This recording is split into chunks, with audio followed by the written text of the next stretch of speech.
Bonjour, bon dimanche à tous et à chacun. Chers amis, je suis le Père Antoine et je vous reviens ce dimanche pour le point de méditation des textes de ce jour.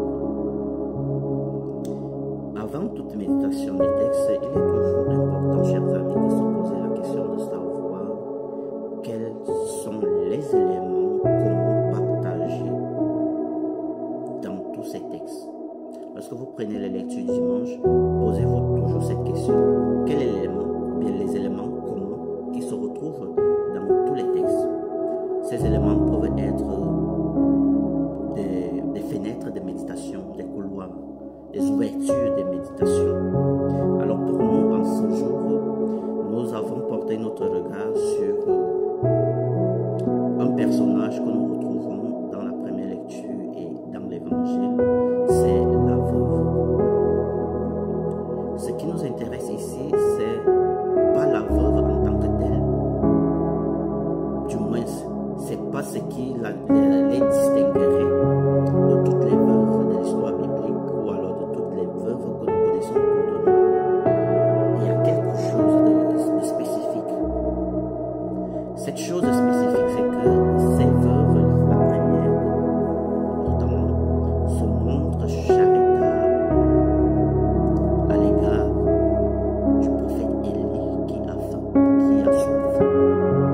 Et là, la veuve fait montre de miséricorde divine corporelle, œuvre de miséricorde divine corporelle, parce qu'elle sera capable de lui donner un peu d'eau et de manger.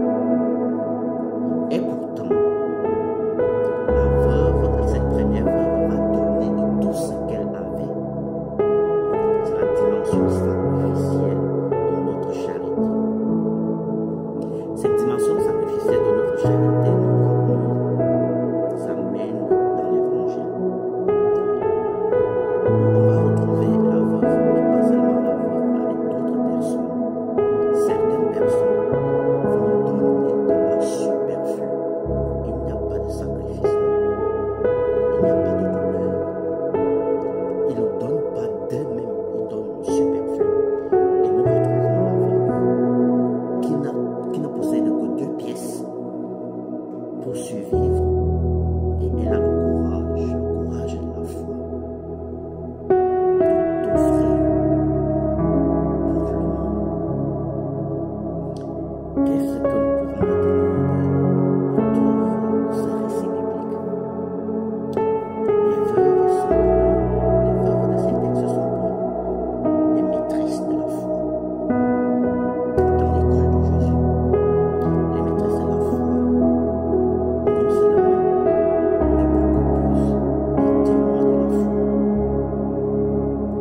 Parce qu'elles nous enseignent que la vie